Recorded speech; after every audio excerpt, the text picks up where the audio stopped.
जिले की प्यास बुझाने वाला एकमात्र जल स्रोत जाजू सागर बांध में लंबे समय से अवैध खेती के जरिए पानी की चोरी की जा रही है और उस अवैध खेती को समाप्त करने की मांग को लेकर गांव का एक युवा अपने साथियों के साथ मिलकर लगातार संघर्ष कर रहा है। लेकिन इस संघर्ष में नगरपालिका के हित की लड़ाई और शहरवासियों के लिए पेयजल संकट पैदा न हो, इसको लेकर शिकायतकर्ता राजेंद्र सिंह को नापाधिकारियों से लड़ाई लड़ना पड़ रही है। पिछले 3 मंगलवार से लगातार जनसुनवाई में अवैध खेती को समाप्त करने की शिकायत पर 2 सप्ताह पहले ही कलेक्टर ने तत्काल कार्यवाही के आदेश दिए थे, लेकिन सीएमओ साहब ने कभी मुहर्रम का हवाला देकर तो कभी सीएम के दौरे के कारण कार्यवाही को टाल दिया। मामले में आज मंगलवार को शिकायतकर्ता राजेंद्र सिंह ने जब नीमच सीएमओ महेंद्र वरिष्ठ से कार्यवाही न होने को लेकर बात की तो उन्होंने कहा कि कलेक्टर साहब ने मना किया, बस फिर क्या था। शिकायतकर्ता ने जनसुनवाई में कलेक्टर साहब से ही कह दिया कि सीएमओ साहब कह रहे हैं कि कलेक्टर साहब ने कार्यवाही के लिए मना कर दिया है। इस पर कलेक्टर दिनेश जैन ने सीएमओ से कहा कि मैंने कब मना किया, आप तो कार्यवाही क्यों नहीं कर रहे हैं। इस पर सीएमओ महेंद्र वरिष्ठ ने 3 दिन में कार्यवाही करने का आश्वासन दिया। सीएमओ द्वारा जाजू सागर बांध में हो रही अवैध खेती पर आखिर क्यों कार्यवाही नहीं की जा रही है और आखिर क्यों सीएमओ लगातार कार्यवाही को टालने की कोशिश कर रहे हैं। देखना यह है कि अगली जनसुनवाई से पहले कलेक्टर दिनेश जैन के निर्देश पर किस तरह की कार्यवाही करते हैं या फिर एक बार फिर और बात टालने की बात कोई रास्ता निकाल लेंगे। नमस्कार दोस्तों, मैं हूं राजेश लक्ष्कार और आप देख रहे हैं गरुड़ एक्सप्रेस न्यूज।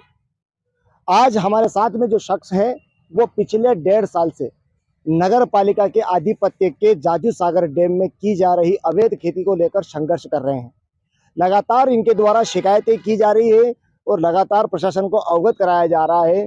तो जाजू सागर डैम है उसमें अवैध खेती हो रही है और इनका इसके पीछे मोटिव ये है कि जो जाजू सागर बांध जो है वो नीमच शहर की जनता के लिए पेयजल के लिए आरक्षित है और उसी बांध के क्षेत्र में जो खाली जमीन पड़ी हुई है उस पर कुछ लोग अवैध खेती कर रहे हैं और उस अवैध खेती को रोकने का इनके पीछे मोटिव ये है कि ये चाहते हैं कि ये जो नीमच शहर की जो बांध है इससे अवैध रूप से जो है पानी की चोरी होती है और उसको रोकने का ये प्रयास कर रहे हैं। आइए हम इनसे जानते हैं किस तरह की ये लड़ाई है और कब से ये लड़ाई लड़ रहे हैं और इसमें अब जाके किस स्थिति में पहुंच चुके हैं। सबसे पहले तो आप अपना नाम बताइए और किस तरह से ये लड़ाई शुरू हुई और कहाँ से शुरू हुई, बताएं।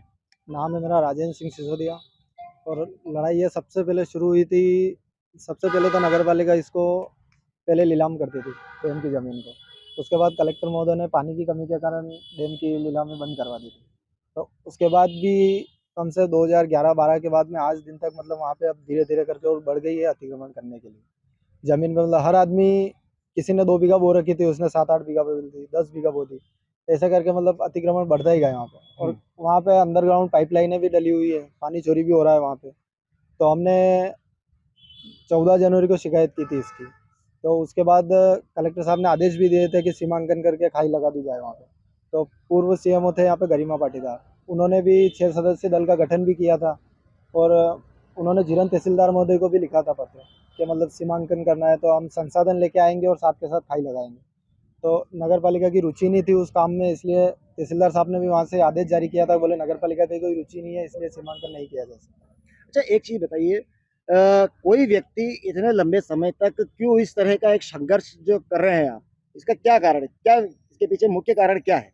इसके पीछे मुख्य कारण तो फर्स्ट तो ये है कि नीमच की जनता को नियमित पानी मिलता रहेगा और सेकंड, आसपास की जितनी भी जमीन पड़ी है ना खाली, उस पर आसपास के लोगों की गाय चरने जाती है और जिरन गौशाला की भी गायें चरने आती है वहाँ। मतलब सबसे बड़ी बात ये है कि ये गौशाला के वो जो जमीन जो है उस पर अगर अवैध खेती बंद हो जाती है तो वहां पर जो घास उगेगी उससे पशुओं को जो चारा मिल पाएगा और आसपास की गायों को, मतलब आप गौ माता के लिए एक संघर्ष कर रहे हैं।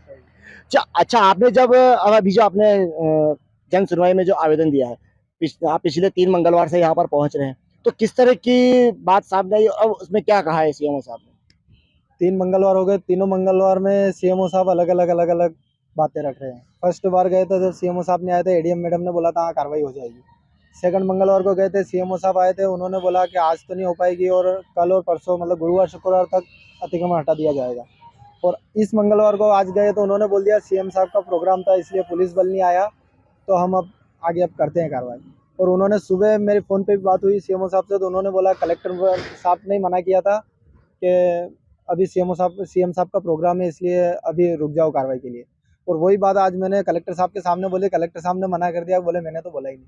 मतलब एक बात सामने आ रही है कि कलेक्टर साहब ने जब आदेश दे दिया है सीएमओ साहब को, तो सीएमओ साहब लगातार इस कार्रवाई को रोकने का प्रयास कर रहे हैं। कहीं ना कहीं आपको लगता है कि सीएमओ साहब भी इस लोचे में कहीं उलझे हुए हैं? हो सकता है उलझे हुए हो सकते हैं, क्योंकि कम से कम 2000 बीघा से ज़्यादा ज़मीन है। और पहले भी जो डैम प्रभारी रहे, सीएमओ रहे, उन्होंने सारों ने पैसे लिए 2000 रुपये प्रति बीघा के मान से, और अवैध खेती करवाई उन्होंने, पानी चोरी के भी पैसे लेते हैं। हो सकता है कभी इन सीएमओ साहब के पास भी कोई हिस्सा उस्सा गया होगा, इसीलिए कार्रवाई नहीं कर रहा। मतलब एक बहुत बड़ा आरोप वर्तमान सीएमओ साहब के ऊपर भी लगातार 1.5 साल से एक व्यक्ति मात्र नीमच शहर की जनता के लिए और गौ माता के लिए जो अवैध खेती जो हो रही है उसको रोकने का प्रयास कर रहा है, लेकिन प्रशासन उस पर कार्रवाई नहीं कर पा रहा है। और प्रशासन को चाहिए कि जल्दी से जल्दी इस पर कार्रवाई करें। आज आप जब कलेक्टर साहब से मिले तो उन्होंने क्या आश्वासन दिया है? कलेक्टर साहब ने बोला कि ये सीएमओ साहब ही कर सकते हैं। हमने नगर पालिका को फुल छूट दे रखी है कि नगर पालिका उसके कार्य क्षेत्र में कुछ भी कर सकती है। जब इन्होंने फसल बोई थी ना, उससे पहले नगर पालिका ने एक विज्ञप्ति जारी की थी कि कोई भी डैम क्षेत्र की जमीन में फसल ना बोए, नहीं तो नगर पालिका संसाधनों द्वारा नष्ट किया जाएगा। तो अब उससे अभी तक कम से कम महीने 1.5 महीने की फसल हो गई, अभी तक उस फसल के ऊपर इन्होंने कोई कार्रवाई नहीं की। और अभी भी बोले दवाई छिड़केंगे, ये करेंगे, पर अभी तक मेरे को नहीं लग रहा कोई कार्रवाई होगी।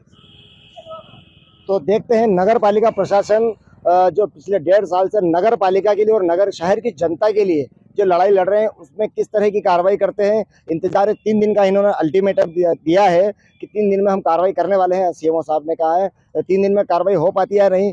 बने रहिए गरुड़ एक्सप्रेस के साथ।